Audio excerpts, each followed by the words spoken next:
G'day folks, back in 2005 I did a documentary series on the Great Ocean Road called the Shipwreck Coast Down Under. It's a two-part series and it covers a section of the Great Ocean Road from Boat Bay, which is just west of Peterborough, all the way to Moonlight Heads. And it covers the history of the area, the shipwrecks and a whole bunch of other stuff like that, including seal caves, penguins, dolphins, underwater footage of the wrecks and a whole bunch of other cool stuff. Now, over the next 20 or 30 weeks I'm going to upload a small section of that documentary onto YouTube and share it with you guys. So if you've got an interest in the Great Ocean Road or the history of the area or the shipwrecks, then please tune in and take a look. If you like the channel, you can also click the subscribe button and click the like button on YouTube, and each week you'll get a reminder when a new clip is uploaded. So I hope you enjoy it, and this is part 1 of the Shipwreck Coast Down Under. I'll see you soon.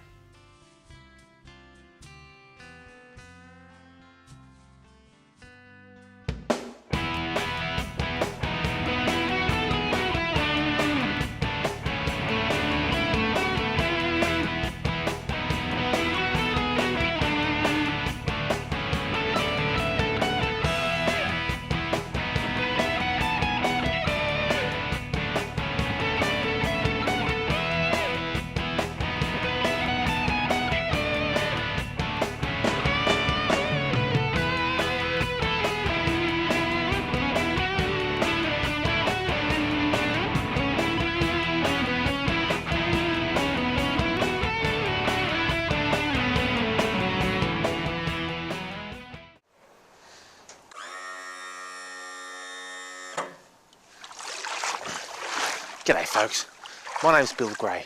Welcome to the Shipwreck Coast on Victoria's Great Ocean Road. Now where I am at the moment is in a small bay called Boat Bay. And this is about 11.5 kilometres west of Peterborough and about a 2-hour drive from Melbourne. Now the reason I'm here is for this is where our story begins. So have your next 2 cups of coffee and while you sit back in your best chair and relax, I want to take you all with me as we start to explore a small area of the Great Ocean Road. But one that has taken the lives of many unfortunate women and children and 5 of the greatest sailing ships the world has ever seen.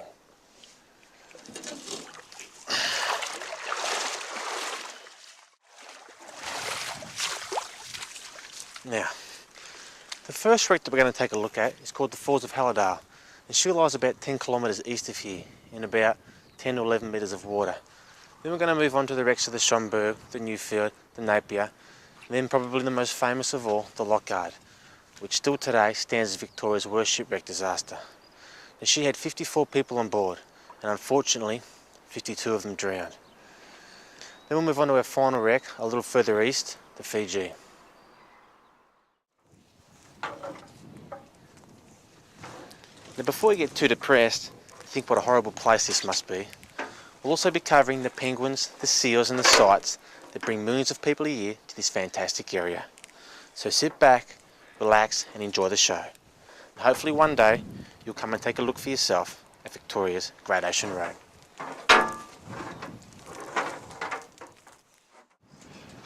Now one last thing before we leave Boat Bay here. To give you some idea of the ruggedness and the isolation of this area, once we leave Boat Bay and turn east towards the Falls of Halliday, if the weather was to turn and we couldn't make it back to this spot, we'd have to go another hour or so down to Port Campbell. Now Port Campbell has a lovely bay but no boat ramp, and the locals there use a crane to get the boat in and out of the water. Now if I was to miss Port Campbell, the next shelter I have is about a 7 or 8 hour drive from here, so you really have to be careful you don't get caught out in the weather. So from here, it's out the bay, east and down to the Falls of Halliday.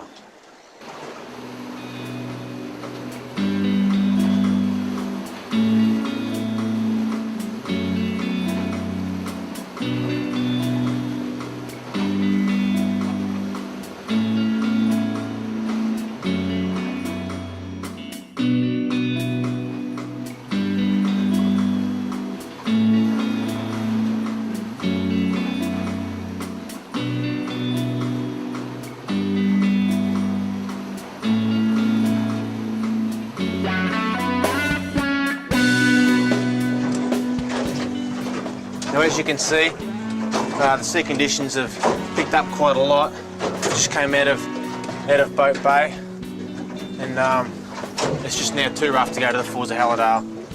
So I'll head back to Port Campbell, which is where I came from this morning. That took me about 50 minutes this morning, and it'll probably take me an hour and a half, hour and 3/4 to get back now because of the weather.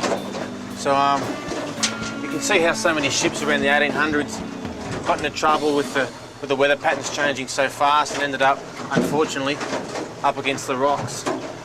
But we'll try again tomorrow. Hopefully the sea's a little flatter and we'll be able to get directly above Falls of Halliday.